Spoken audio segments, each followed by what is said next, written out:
اب حضرت حافظ استاذ محترم شیخ الحدیث شیخ المشائخ حافظ مسعود عالم حفظہ اللہ کا خطاب شروع ہوا چاہتا ہے۔ تشریف لاتے ہیں استاد حضرت حافظ مسعود عالم حفظہ اللہ تعالی۔ نحمده ونستعینه ونستغفره ونعوذ باللہ من شرور انفسنا وسیئات اعمالنا من يهده الله فلا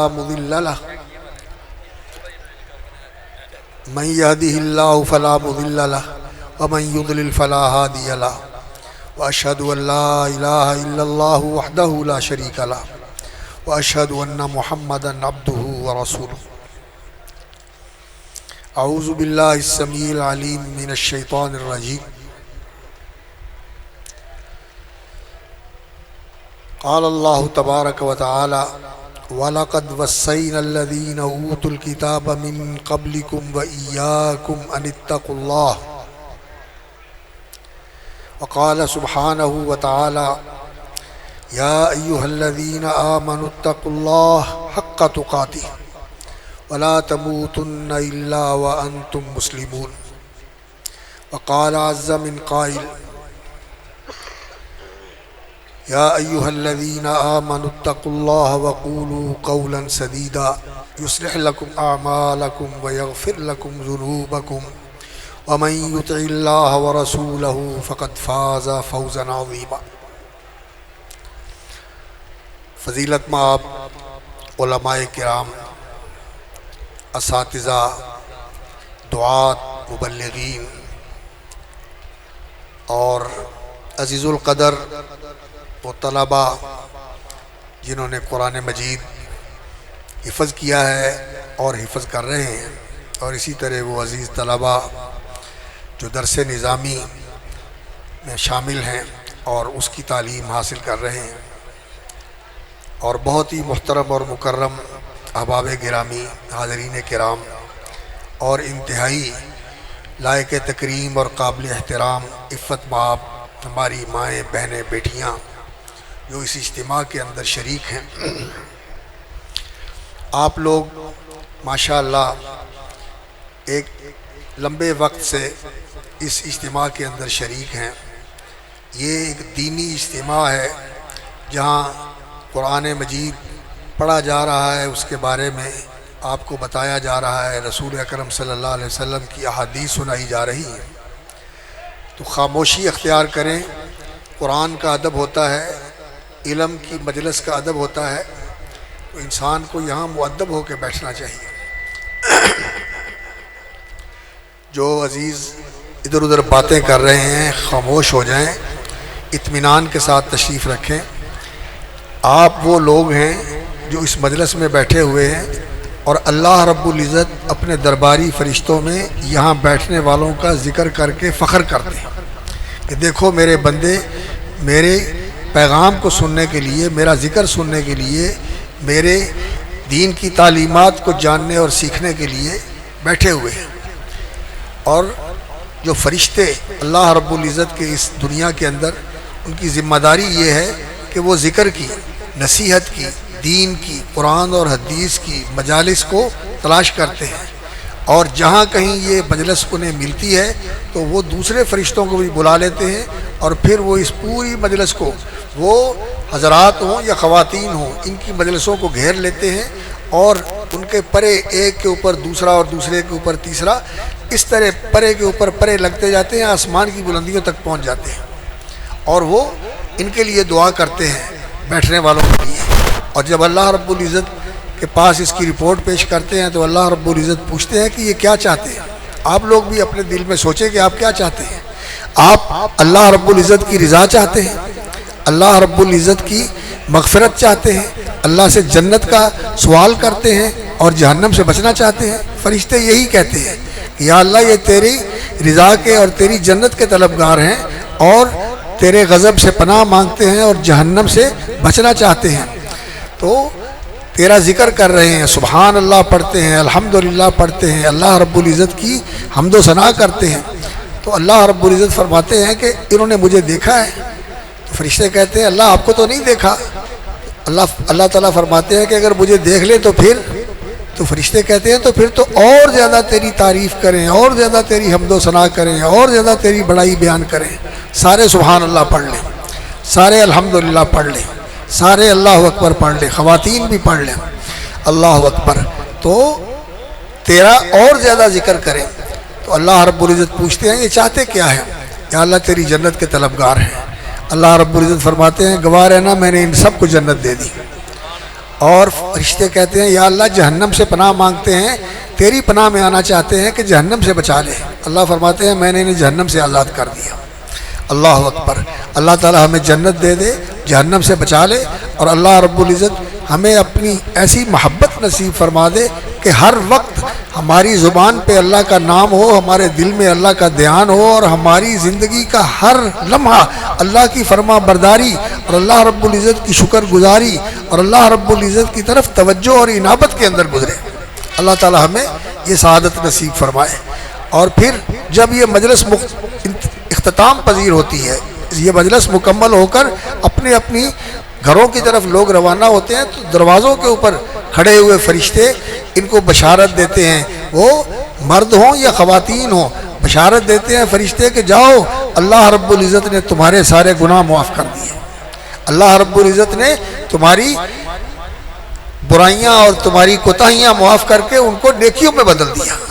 تو یہ فضیلتیں اور یہ برکتیں ان مجالس کے اندر حاصل ہوتی ہیں۔ اس لیے یہاں انسان آئے تو شوق اور محبت کے ساتھ آئے، اور طالب بن کے آئے، اور پوری طرح متوجہ ہو کر سنیں۔ یہ مجلسیں غفلت کی نہیں ہوتی، یہ مجلسیں ایسی نہیں ہوتی کہ بس انسان آیا اور بس چلا گیا اٹھ کے، نہیں، انسان پوری طرح شوق اور طلب لے کر آئے، اور یہاں بیٹھے تو متوجہ ہو کر بیٹھے، بات سنیں اور اس کو دل میں اتارے، اور اللہ رب العزت سے توفیق مانگے کہ یا اللہ جو سنا ہے اس کے اوپر عمل کرنے کی توفیق عطا فرما۔ ابھی بھی خاموشی نہیں ہوئی، خاموش ہو جائیں، اللہ تعالیٰ آپ کو برکت دے۔ میں نے جو آیت آپ کے سامنے پڑھی ہے وہ اللہ رب العزت کی وصیت ہے، وَلَقَدْ وَصَّيْنَا الَّذِينَ أُوتُوا الْكِتَابَ مِنْ قَبْلِكُمْ وَإِيَّاكُمْ أَنِ اتَّقُوا اللَّهَ۔ اللہ رب العزت نے فرمایا جو تم سے پہلے تھے انہیں بھی ہم نے یہی تلقین کی، یہی وصیت کی، یہی تاکید کی، کیا؟ اتقوا اللہ۔ وَلَقَدْ وَصَّيْنَا الَّذِينَ أُوتُوا الْكِتَابَ مِنْ قَبْلِكُمْ وَإِيَّاكُمْ، تم سے پہلوں کو بھی اور تمہیں بھی اللہ تعالیٰ یہ وصیت کر رہے ہیں، کس چیز کی؟ ان اتقوا اللہ، کہ اللہ کا تقوی اختیار کرو۔ اللہ کا تقوی کیا ہے؟ کہ انسان اللہ رب العزت کی بڑائی مانے، اللہ رب العزت کی عظمت کو تسلیم کرے، اور اللہ رب العزت کے بارے میں جو انسان کا یقین اور شعور ہے وہ ایسا ہونا چاہیے، اور حقیقت ہے یہی کہ ہم جہاں کہیں بھی ہوں، ہم جہاں کہیں بھی ہوں، کسی پہاڑ کی غار میں ہوں، زمین کے اندر کسی تہہ خانے میں ہوں، یا ہم گھر میں ہوں، ویرانے میں ہوں، صحرا میں ہوں، جہاں کہیں بھی ہوں، اللہ رب العزت ہمیں دیکھ رہا ہے، اللہ رب العزت ہمیں دیکھ رہا ہے۔ ان اللہ لا يخفى علیہ شیء فی الارض ولا فی السماء، اللہ رب العزت سے کوئی چیز چھپی ہوئی نہیں ہے، ہر چیز اللہ رب العزت کے سامنے ہے۔ عالم الغیب والشہادہ، جو غائب ہے اسے بھی وہ جانتا ہے، اور جو ظاہر ہے اسے بھی وہ جانتا ہے، اور اللہ رب العزت ہمارے ساتھ ہوتے ہیں جہاں بھی ہم ہوتے ہیں، اپنے علم کے ساتھ، اپنی قدرت کے ساتھ، اپنی قوتوں کے ساتھ اللہ رب العزت ہمارے اوپر پوری طرح کنٹرول رکھتے ہیں، جیسا کہ اللہ جل شانہ نے فرمایا اللہ اکبر ما یکون من نجوی ثلاثۃ الا هو رابعهم، تین لوگ آپس میں بیٹھ کے بات کرتے ہیں تو وہاں اللہ چوتھے ہوتے ہیں، ولا من با یکون من نجوی ثلاثۃ الا هو رابعهم ولا خمسۃ الا هو سادسهم، اگر پانچ لوگ بیٹھ کے بات کرتے ہیں تو وہاں چھٹے اللہ رب العزت ہوتے ہیں، ولا یکون وما یکون من نجوی ثلاثۃ الا هو رابعهم ولا خمسۃ الا هو سادسهم ولا ادنى من ذلك ولا اکثر، نہ اس سے کم نہ اس سے زیادہ، جہاں کہیں بھی ہوتے ہیں انسان اللہ رب العزت ان کے ساتھ ہوتے ہیں۔ تو یہ شعور انسان کے اندر اس طرح راسخ ہو جائے، اور یہ یقین انسان کے اندر اس طرح اتر جائے کہ انسان ہر وقت یہ سمجھے کہ اللہ رب العزت اپنی قدرت کاملہ کے ساتھ، اپنی قوت قاہرہ کے ساتھ، اور اللہ رب العزت اپنے علم محیط کے ساتھ، اور اللہ رب العزت اپنی اس بصیرت کے ساتھ، السمیع البصیر، اللہ رب العزت سنتے ہیں اور دیکھتے ہیں، اللہ رب العزت مجھے دیکھ رہے ہیں، تو پھر انسان اللہ کی نافرمانی نہ کرے، اللہ رب العزت سے ڈرتا رہے، اللہ رب العزت کی فرما برداری کرے، اس کا نام تقویٰ ہے۔ اور یہ تقویٰ ایسی چیز ہے کہ اللہ رب العزت نے اس کے اندر دونوں جہان کی کامیابی رکھی ہوئی ہے۔ اللہ رب العزت نے سورۃ الطلاق کے اندر یہ حقیقت بیان فرمائی۔ اللہ جل شانہ نے فرمایا وَمَن يَتَّقِ اللَّهَ يَجْعَل لَّهُ مَخْرَجًا، جو اللہ سے ڈرتا ہے، اللہ کا تقویٰ اختیار کرتا ہے، اللہ سے ڈر کے زندگی گزارتا ہے، اس کی فرما برداری کرتا ہے، اس کی نافرمانی سے بچتا ہے، اور جو شریعت کے احکام ہیں ان کو بجا لاتا ہے، جن چیزوں سے شریعت نے روکا ہے ان سے باز رہتا ہے، یجعل لہ مخرجا، کوئی بھی مشکل ہو، کوئی بھی تنگی ہو، کہیں کسی مصیبت میں ہو، اللہ تعالیٰ وہاں سے نکلنے کا راستہ بنا دیتے ہیں۔ یجعل لہ مخرجا ویرزقہ من حیث لا یحتسب، اور اللہ رب العزت وہاں سے رزق دیتے ہیں جہاں سے انسان کو توقع اور امید بھی نہیں ہوتی۔ یرزقہ من حیث لا یحتسب ومن یتوکل علی اللہ فہو حسبہ،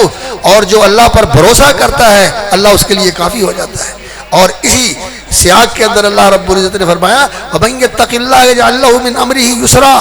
اور جو اللہ رب العزت کا تقوی اختیار کرتا ہے اللہ رب العزت اس کے لیے سارے کاموں میں آسانی بنا دیتے ہیں، آسانی پیدا کر دیتے ہیں۔ یجعل لہ من امرہ یسرا، اور فرمایا ومن یتق اللہ یکفر عنہ سیئاتہ، جو اللہ سے ڈرتا ہے اللہ اس کے گناہ معاف فرما دیتے ہیں، ویعظم لہ اجرا، اور اللہ رب العزت اس کو بہت بڑے اجر و ثواب کے ساتھ نوازتے ہیں۔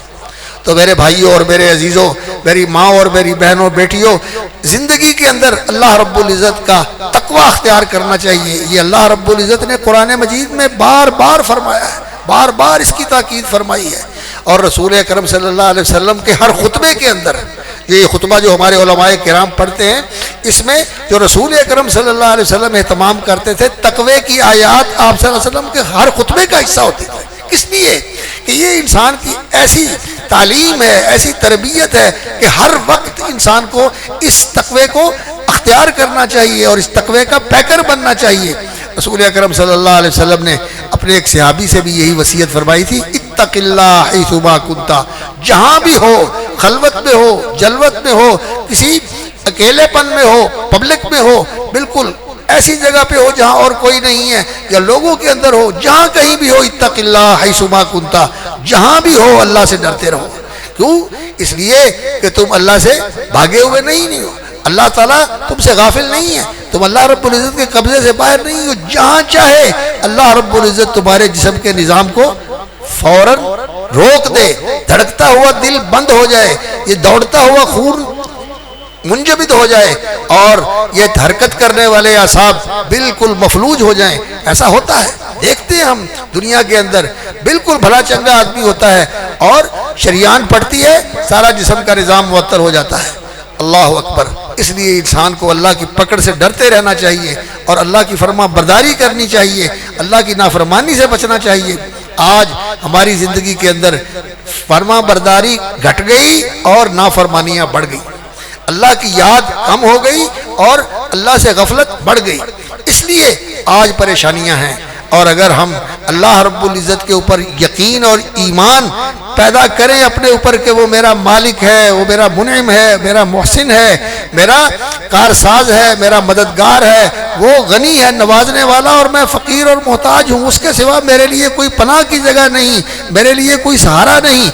اس طرح انسان کا ایمان اور یقین ہو، اور پھر انسان اللہ کا فرما بردار بنے، اللہ کا شکر گزار بنے، اللہ کا وفادار بندہ بنے، تو پھر اللہ رب العزت اس کے لیے اس دنیا کے اندر بہت مہربانیاں فرماتے ہیں۔ اللہ جل شانہ نے فرمایا وَلَوْ أَنَّ أَهْلَ الْقُرَىٰ آمَنُوا وَاتَّقَوْا، اگر دنیا کے اندر رہنے والے، بستیوں کے بسنے والے، شہروں میں رہنے والے، اس زمین کے اوپر زندگی گزارنے والے، وَلَوْ أَنَّ أَهْلَ الْقُرَىٰ آمَنُوا، اللہ پر ایمان لے آئیں، اللہ پر یقین رکھیں، اللہ رب العزت کو مانیں جیسے اللہ نے اپنے آپ کو منوایا ہے، جیسے اللہ نے کہا ہے کہ مجھے مانو، واحد لا شریک مانو، اور اللہ رب العزت نے کہا ہے کہ مجھے اس طرح مانو کہ میں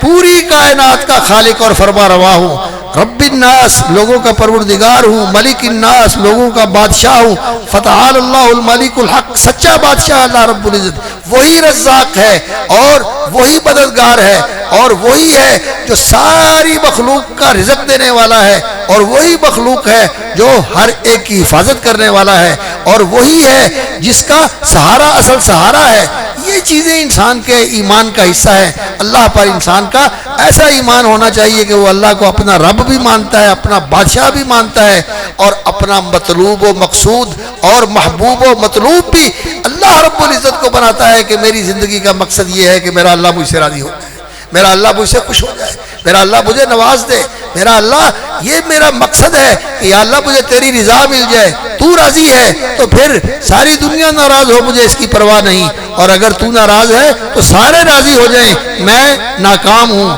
میں گھاٹے میں ہوں اور میں خسارے میں ہوں۔ انسان کا یہ اللہ تعالیٰ کے بارے میں یقین اور ایمان ہونا چاہیے، یہ ایمان ہے، اور پھر اللہ اکبر انسان اللہ کا فرما بردار بن جائے۔ لو ان اهل القرى آمنوا واتقوا لفتحنا عليهم برکات من السماء والارض، فرمایا ہم آسمان سے بھی رحمتیں اور برکتیں نازل فرمائیں اور زمین سے بھی رحمتیں اور برکتیں اللہ تعالیٰ عطا فرمائیں، لیکن لوگوں کا حال یہ ہے کہ یہ اللہ سے غافل ہیں، اللہ سے دور ہیں، اللہ رب العزت کی طرف ان کا دھیان نہیں، اس کی رضا کی طلب نہیں، اس کے غضب سے بچنے کا ان کے اندر شوق نہیں، شعور نہیں ہے، اس لیے اللہ تعالیٰ سے غافل ہوتا ہے انسان، تو پھر اللہ اکبر انسان اپنے آپ سے بھی غافل ہو جاتا ہے، اپنے آپ کو بھی بھول جاتا ہے۔ وَلَا تَكُونُوا كَالَّذِينَ نَسُوا اللَّهَ فَأَنسَاهُمْ أَنفُسَهُمْ، ایسے نہ بنو کہ جو اللہ کو بھول گئے تو پھر اللہ نے انہیں اپنا آپ بھی بلا دیا، انہیں یہ نہیں پتا ہوتا کہ میں کیا ہوں، میں انسان ہوں، میری ذمہ داری کیا ہے، میرا مقام کیا ہے، اور میرے لیے اللہ رب العزت نے کیا تیار کیا ہوا ہے۔ ان ساری چیزوں سے غافل ہو کر چھوٹی چھوٹی چیزوں کے اندر انسان زندگی گزار کے چلا جاتا ہے، اور جا کے جب اللہ کے سامنے پیش ہوتا ہے تو خالی ہاتھ ہوتا ہے، خالی ہاتھ ہوتا ہے۔ تو تقوی اختیار کریں، یہ تقوی بہت ہی عظیم چیز ہے۔ اللہ رب العزت نے ساری دنیا کی سعادتیں اسی تقوی کے اندر رکھی ہوئی ہیں، اور یہ ساری جو تقریریں آپ نے سنی ہیں اتباع سنت کی، اخلاص توحید کی، اور اسی طرح مسلک اہل حدیث کو اپنانے کی، مسلک اہل حدیث کا محور اور اس کا مرکز اور اس کا جو بالکل بنیادی نقطہ ہے، نیوکلس ہے اس کا، وہ یہی ہے کہ انسان کا اللہ کے تعلق صحیح ہو جائے، اللہ کی معرفت حاصل ہو جائے، اللہ کی بندگی انسان کرنا شروع کر دے، اور اللہ رب العزت کے ساتھ ایسی وابستگی انسان کی ہو جائے کہ دل ہر وقت اللہ کی طرف متوجہ رہے، اس کی زبان پہ بھی اللہ کا نام ہو، اور اس کے دل میں ہر وقت اللہ کی طرف توجہ اور انابت اور اخبات اور اللہ رب العزت کے سامنے محبت اور سرشاری کی کیفیت انسان کے اندر ہو۔ یہ تعلق انسان کا اللہ کے ساتھ ہونا چاہیے۔ تو یہ چیز اس دین کا مرکز ہے، اس دین کا نیوکلس ہے، اس دین کی بنیاد اور اساس ہے کہ اللہ کے ساتھ انسان جڑا رہے، اور اگر انسان اللہ سے ہٹ گیا، اللہ سے ٹوٹ گیا، اللہ رب العزت سے کٹ گیا، تو پھر یہ انسان بے سہارا ہے۔ وَمَن يَعْتَصِم بِاللَّهِ، جو اللہ رب العزت کی ذات کے ساتھ اپنے آپ کو اس طرح جوڑ لے کہ اسے اپنی پناہ گاہ سمجھتا ہے، اسے اپنا سہارا سمجھتا ہے، اور اسے اپنا ملجا و ماوا سمجھتا ہے، اس کو صراط مستقیم مل گیا، اور جو اس سے محروم ہے پھر اس کے پاس کوئی سہارا نہیں ہے۔ اس لیے اللہ رب العزت کے ساتھ جوڑیں اپنے آپ کو، اور اللہ کی ذات پر ایمان اور یقین اپنے اندر پختہ کریں، اور اللہ رب العزت کے ساتھ جو بندگی کا تعلق ہے اس کی حفاظت کریں، تو پھر اللہ آپ کی حفاظت کرے گا۔ اور اللہ کے ساتھ جو انابت کا، خشوع اور تذلل کا جو انسان کا اللہ رب العزت نے رشتہ بنایا ہوا ہے کہ یہ اللہ کے سامنے عاجزی کرے، یہ قیام بھی نماز کے اندر اللہ کے سامنے دست بستہ کھڑا ہونا، یہ عجز و نیاز کا اظہار ہے۔ رکوع کے اندر پھر اور زیادہ انسان عاجز ہوتا ہے، اور پھر جب سجدہ ریز ہوتا ہے تو اپنے آپ کو اللہ کے سامنے بالکل گرا دیتا ہے، اللہ کے سامنے اپنے آپ کو بچھا دیتا ہے کہ میں نے اپنا ماتھا بھی تیرے لیے رکھ دیا، اپنی ناک بھی تیرے سامنے رکھ رہا ہوں۔ یہ عاجزی، یہ نیاز مندی اللہ کے سامنے، یہ اس کی بڑائی کا حق ہے۔ اسی لیے آپ اللہ اکبر کہہ کے نماز میں داخل ہوتے ہیں، اور پھر جب نماز سے فارغ ہوتے ہیں تو پھر بھی اللہ اکبر کہتے ہیں کہ سلام پھیرنے کے بعد تکبیر۔ حضرت عبداللہ بن عباس کہتے ہیں کہ ہم نماز کا اختتام اس سے جانتے تھے کہ سارے نمازی نماز کے بعد اللہ اکبر کہتے تھے، تکبیر کے ساتھ ہمیں پتہ چلتا تھا کہ نماز مکمل ہو گئی ہے۔ بچے تھے نا، پیچھے ہوتے تھے، تو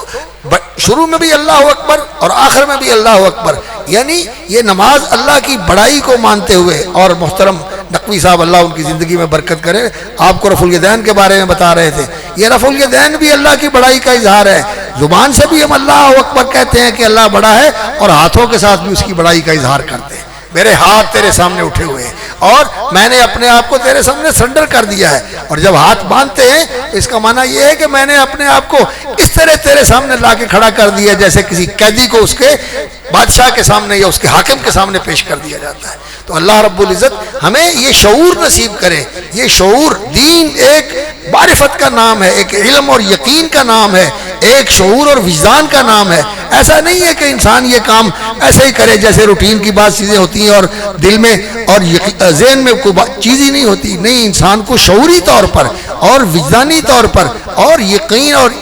یقین اور اذعان کے ساتھ اس چیز کا ادراک ہونا چاہیے اور اس کا احساس ہونا چاہیے اور انسان کے اندر یہ چیزیں متحرک ہونی چاہیے. تو پھر انسان کا اللہ کے ساتھ زندہ تعلق ہوتا ہے. اللہ تعالی ہمیں یہ تعلق نصیب فرمائے. اس کے لیے محنت کرنی چاہیے, اس کے لیے نیک لوگوں کے ساتھ بیٹھنا چاہیے, اس لیے قرآن کی تلاوت کرنی چاہیے, ترجمے کے ساتھ قرآن سمجھنا چاہیے, حدیث کا مطالعہ کرنا چاہیے, نبی صلی اللہ علیہ وسلم کی سیرت کا مطالعہ کرنا چاہیے, صحابہ کی زندگیوں کا مطالعہ کرنا چاہیے. یہ چیزیں انسان کے اندر ایمان پیدا کرتی ہیں. قرآن پڑھنے سے ذات الیت علیہم آیات زادتہم ایمانا, جب قرآن پڑھا جاتا ہے تو ایمان بڑھتا ہے. اور جب رسول اکرم صلی اللہ علیہ وسلم کی مجلس میں صحابہ آتے تھے تو ان کی ایمان کی کیفیت یہ ہوتی تھی, وہ کہتے تھے کہ ہم اس طرح ہوتے تھے کہ جو رسول اکرم صلی اللہ علیہ وسلم نے بتایا ہے اور جس کا آپ نے ذکر کیا ہے ہم اس طرح اس کو محسوس کرتے تھے کہ ہم جو چیز دیکھتے ہیں اس کا اتنا یقین نہیں جتنا رسول اکرم صلی اللہ علیہ وسلم کی بتائی ہوئی چیز کا یقین ہے.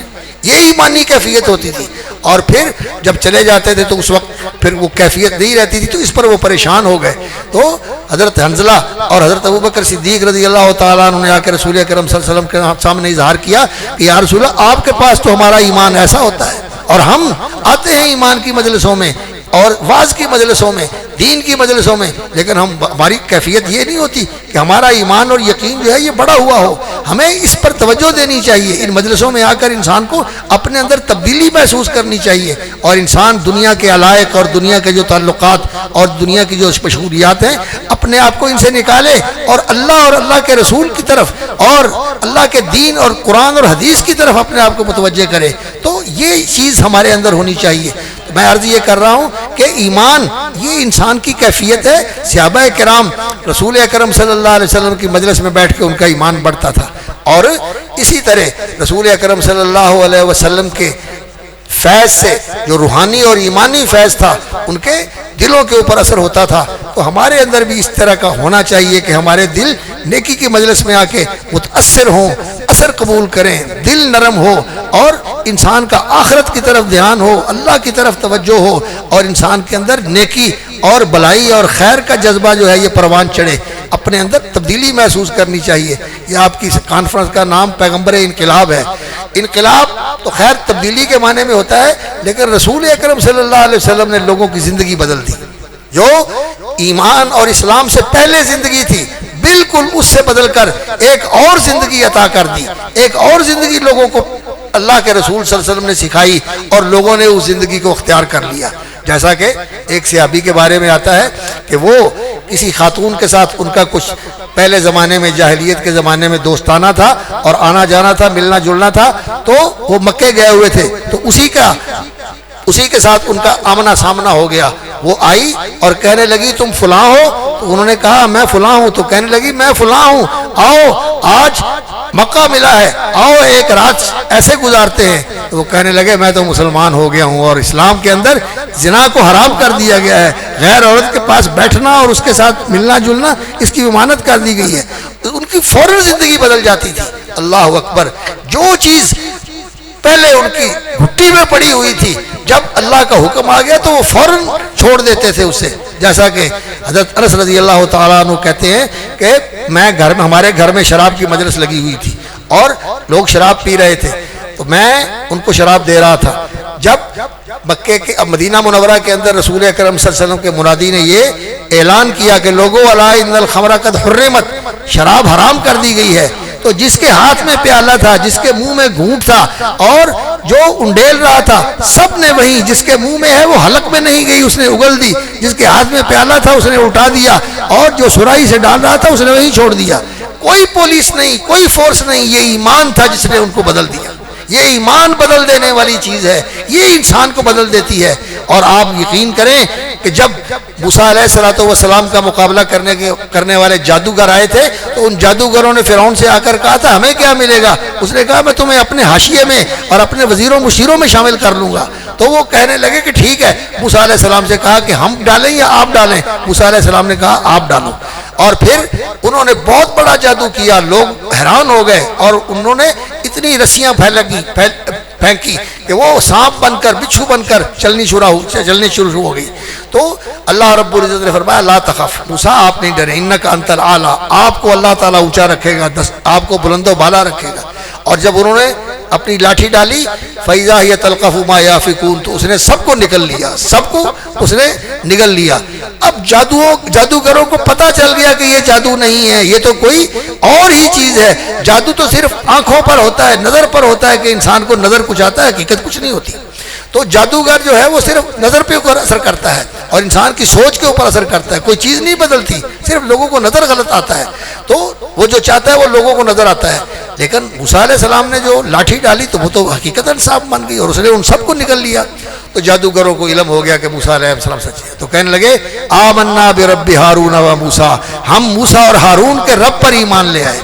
ایمان لائے، ایمان کا اعلان کیا۔ اور اب جب ایمان کا اعلان کیا تو امتحان شروع ہو گیا۔ امتحان کیا؟ فرعون کہتا ہے میرے بتانے سے پہلے، میری اجازت کے بغیر، میرے اذن کے بغیر تم ایمان لے آئے ہو، اب تمہیں پتہ چلے گا کہ میں تمہارے ساتھ کیا کرتا ہوں۔ وَلَتَعْلَمُنَّ أَيُّنَا أَشَدُّ عَذَابًا وَأَبْقَىٰ، اب جو تمہیں سزائیں دوں گا، اب میں جو تمہیں تکلیفیں پہنچاؤں گا، اب تمہیں اندازہ ہو جائے گا کہ تم کیسے ایمان لائے ہو۔ یہ تمہارا استاد ہے اور تم اس کے شاگرد ہو، تم نے میرے خلاف یہ سازش کی ہے اور میری حکومت کو ختم کرنے کے لیے تم نے یہ ایک سوانگ رچایا ہے۔ تو وہ کہنے لگے انا آمنا بربنا، ہم اللہ پر ایمان لے آئے ہیں، یغفر لنا خطایانا، اللہ ہمارے گناہ معاف کر دے، اور تو جو دھمکیاں دے رہا ہے کہ تو ہمیں سولی چڑھا دے گا اور تو ہمیں مار دے گا، مار دے، تو فقضی ما انت قاض انما تقضی هذه الحیات الدنیا، تو یہ صرف دنیا کی زندگی ہی ختم کر سکتا ہے، کر دے یہ زندگی ختم، ہم اللہ کے اوپر ایمان لائے اور ہم اس کے حضور جانے والے ہیں۔ یعنی اتنی استقامت اور اتنا اللہ اکبر عزم اور حوصلہ اور اس قدر ان کے اندر دین کے اوپر ڈٹ جانے کا جذبہ اللہ رب العزت نے پیدا کر دیا۔ ابھی ایک لمحہ پہلے وہ کافر تھے اور ایمان لائے تو ان کے اندر یہ تبدیلی آ گئی، اور ہم لوگ بھی ایمان کا دعویٰ کرتے ہیں لیکن ہماری زندگی نہیں بدلتی۔ ہماری زندگی کے اندر جو کمیاں ہیں، جو کمزوریاں ہیں، جو جھوٹ بولتا ہے وہ جھوٹ بولتا رہتا ہے، جو بددیانتی کرتا ہے وہ بددیانتی کرتا رہتا ہے، جو دوسروں کا حق کھارتا ہے، دوسروں کا حق مارتا ہے، وہ اسی میں لگا رہتا ہے۔ کسی نے یتیموں کا مارا ہوا ہے، کسی نے بیٹیوں کا مارا ہوا ہے، کسی نے بہنوں کا مارا ہوا ہے، کسی نے بھائیوں کا مارا ہوا ہے، اور کوئی ماں باپ کے ساتھ زیادتی کرتا ہے، ان کی نافرمانی کرتا ہے، انہیں دکھی کرتا ہے، کوئی تبدیلی نہیں آتی۔ یہ ایمان کی بڑی کمزوری ہے۔ ایمان انسان کی زندگی کو بدل دیتا ہے اور تقوی انسان کی زندگی کو ایسا سیدھا کر دیتا ہے، اللہ اکبر، کہ انسان بالکل اس طرح تیر کی طرح سیدھا ہو جاتا ہے انسان، اور انسان کو پھر ایسے راستے پر لگا دیتا ہے کہ انسان سیدھا اللہ تک پہنچ جاتا ہے، اللہ کے ساتھ جڑ جاتا ہے اور اللہ رب العزت اسے اپنے بندوں میں شامل کر لیتا ہے۔ جیسا کہ اللہ رب العزت نے فرمایا الا ان اولیاء اللہ لا خوف علیہم ولا هم يحزنون، جو اللہ کے دوست ہیں، جو اللہ کے ساتھ محبت کرنے والے ہیں، اللہ کے ساتھ پیار کرنے والے ہیں، لا خوف علیہم ولا هم يحزنون، نہ انہیں کوئی مستقبل کا خوف اور اندیشہ ہے اور نہ ہی ماضی کا کوئی ان کو پچھتاوا اور غم ہے۔ کون ہے وہ؟ الذین آمنوا وکانوا یتقون، جو ایمان والے ہیں اور تقوی شعار ہیں۔ لہم البشریٰ فی الحیات الدنیا و فی الآخرہ، ان کے لیے بشارت ہے، ان کے لیے خوشخبری ہے، ان کے لیے اللہ تعالیٰ کی طرف سے یہ مجدہ ہے۔ کیا؟ لہم البشریٰ فی الحیات الدنیا، کہ تمہاری دنیا کی زندگی بھی اللہ بہتر کر دے گا، اللہ تمہاری زندگی بھی سعادت والی بنا دے گا، فوز و فلاح والی بنا دے گا، وفی الآخرہ، اور آخرت میں بھی اللہ تعالیٰ تمہیں اس تقوی کے ساتھ جنت دے دے گا۔ ان المتقین فی جنات النعیم، ان المتقین فی ظلال وعیون اعدت للمتقین، یہ جنت تیار ہی متقین کے لیے کی گئی ہے، اور یہ متقین جنت کے اندر جائیں گے، اللہ رب العزت جنت کے اندر ان متقین کو لے کے جائیں گے، اور جو متقی ہے اللہ رب العزت نے اس کے لیے جنت تیار کی ہوئی ہے۔ تو یہ تقوی جو ہے یہ ہماری زندگی کا چلن ہونا چاہیے، یہ ہماری زندگی کا رویہ ہونا چاہیے، اس کے مطابق ہم زندگی گزارے، اللہ سے ڈرتے ہوئے اور اس سے محبت کرتے ہوئے، اس کے سامنے عاجزی کرتے ہوئے اور اس کا نام لیتے ہوئے اور دل میں اس کا پیار، اس کی عظمت اور اس کی بڑائی اور اس کی کبریائی، اس کو ہر وقت دل کے اندر اتارتے ہوئے اور اس کو محسوس کرتے ہوئے، اس کا وجدان اور ادراک کرتے ہوئے ہم زندگی گزارے، تو پھر انشاءاللہ العزیز کامیابیاں ہیں۔ اور اللہ رب العزت ایسے لوگوں کی مدد کرتا ہے۔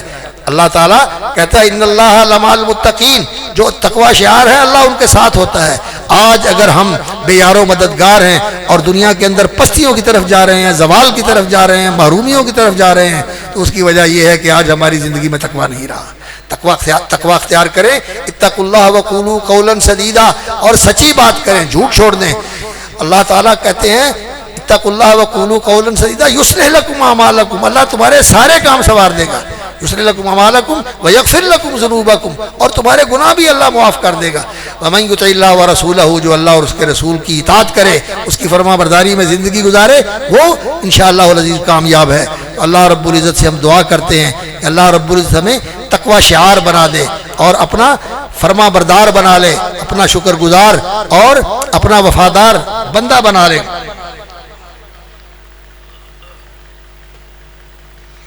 دعا کے لیے ہمارے ایک عزیز شاگرد ہیں، وہ دعا کے لیے کہہ رہے ہیں، تو آپ بھی سارے ان کے لیے دعا کریں۔ بیمار ہے ایک بیٹی بھی اور ایک بھتیجی بھی، اللہ تعالیٰ ان کو شفائے کامل عطا فرمائے، صحت تامہ عطا فرمائے۔ اور یہ ایک بھائی کی طرف سے یہ التجا ہے اور التماس ہے کہ ان کی والدہ محترمہ جو وفات پا گئی ہیں، ان کے لیے بخشش کی دعا کریں۔ اللہ تعالیٰ جتنے ہمارے عزیز دوست، ماں باپ، ساتھی، رفقا جو آج ہم میں نہیں ہیں، چلے گئے ہیں، اللہم اغفر لنا ولوالدینا وللمؤمنین والمؤمنات والمسلمین والمسلمات الاحیاء منہم والاموات۔ اے اللہ جن کے ہاں نرینہ اولاد نہیں ہے، اللہ ان کو نیک اولاد نرینہ عطا فرما، اور جو بے اولاد ہیں، ہمارے قاری صاحب بھی اللہ تعالیٰ، عمر صاحب اللہ تعالیٰ ان کو بھی نیک اولاد دے۔ اور بھی کئی دوستوں نے یہاں کہا ہے جن کے پاس اولاد کی نعمت نہیں، شرافت بھائی اور دوسرے جتنے بھی دوست ہیں جو نرینہ اولاد کے طلبگار ہیں، اللہ تعالیٰ ان کو نرینہ اولاد عطا فرمائے۔ اور جو والدین کسی قسم کی پریشانی میں ہیں بچوں کی وجہ سے، اللہ ان کے بچوں کو توفیق عطا فرمائے کہ وہ ان کے فرما بردار بنے، ان کے ساتھ احسان کرنے والے بنے، ان کے لیے آنکھوں کی ٹھنڈک بنے اور ان کے دل کی راحت کا باعث بنے۔ اور جو والدین کسی حوالے سے اولاد کی وجہ سے پریشان ہیں، بیٹیاں اپنے گھر میں سکھی نہیں ہیں، اللہ تعالیٰ ان کی آنکھیں ٹھنڈی کرے اور بیٹیوں کو اپنے گھروں میں عزت کے ساتھ اور راحت کے ساتھ بسنے کی اور اپنے گھر کے اندر خوش و خرم زندگی گزارنے کی اللہ تعالیٰ سبیل پیدا فرمائے۔ رشتے ناطے کے معاملے میں بھی کئی پریشان ہیں، اللہ ان کے لیے بھی آسانیاں فرمائے۔ بہت سارے دوستوں نے دعا کے لیے کہا ہے، تو اللہ تعالیٰ ہمیں تقوی شعار بنائے اور اللہ رب العزت ہمیں صاحب ایمان اور یقین بنائے، تو انشاءاللہ العزیز ہمارے حالات بدل سکتے ہیں۔ ہمارے حالات کے بدلنے کا اور ہمارے حالات کے بہتر ہونے کا ایک ہی راستہ ہے کہ ہم اللہ کی طرف پلٹ کے آ جائیں، اللہ کے ساتھ اپنا تعلق درست کر لیں، اس کے فرما بردار بن جائیں،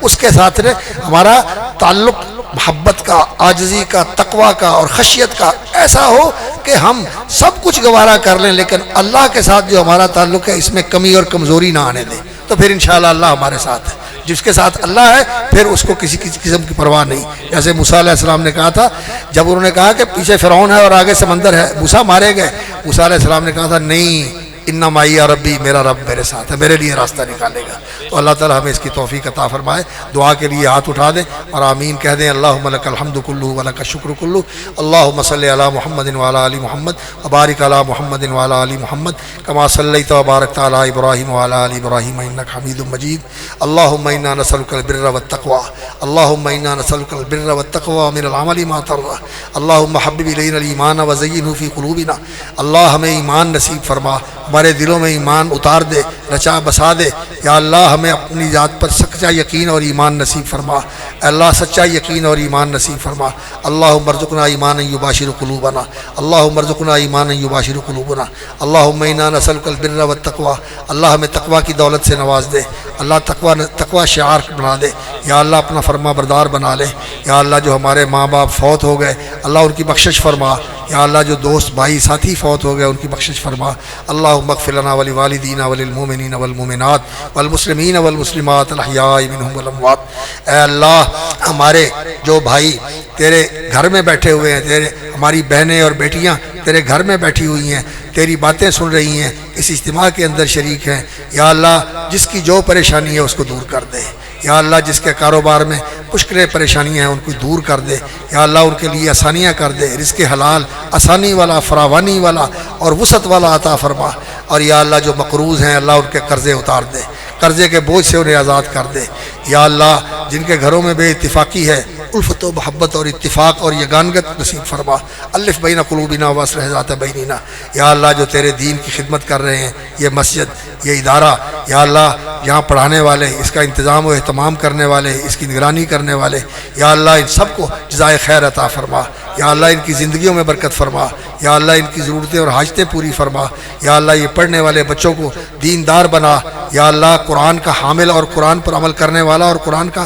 حافظ اور محافظ بنا، اور یا اللہ ان کو والدین کے لیے اور اپنے اساتذہ کے لیے اور ان اداروں کے منتظمین کے لیے صدقہ جاریہ بنا، یا اللہ یہ جو تیرے دین کی اشاعت کے لیے، اس کی تقویت اور اس کے ابلاغ اور اس کی ترویج کے لیے اہتمام کرتے ہیں، جمع کرتے ہیں لوگوں کو، ان کا اکرام بھی کرتے ہیں اور ان کو تیرا قرآن اور پیغام بھی سناتے ہیں، یا اللہ ان کو جزائے خیر عطا فرما،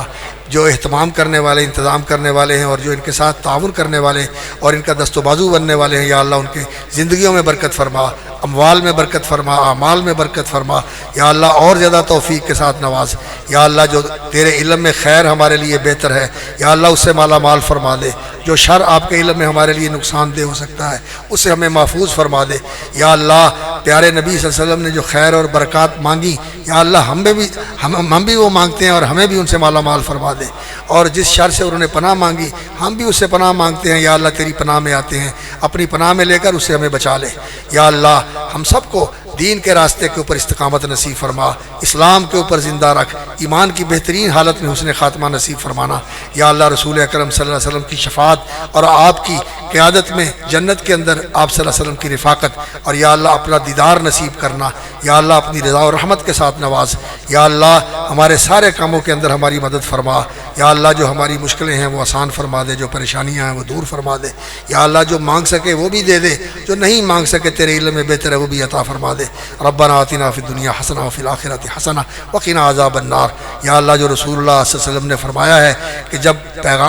یہاں سے اجتماع سے اٹھ کر جاتے ہیں تو فرشتے ان کو بشارت دیتے ہیں کہ تمہارے گناہ بخش دیے گئے، یا اللہ ہمارے گناہ بخش دینا، یا اللہ ہمارے گناہوں کو نیکیوں میں بدل دینا، یا اللہ ہمارا یہاں بیٹھنا اپنی رضا اور رحمت کا ذریعہ بنا دے، جس طرح تیرے گھر میں بیٹھے ہیں یا اللہ اسی طرح ہمیں جنت الفردوس میں اکٹھا فرما دینا، ربنا تقبل منا انک انت السمیع العلیم وتب علینا انک انت التواب الرحیم، وصلی اللہ تعالی علی عبدہ ورسولہ محمد وعلی آلہ وصحبہ۔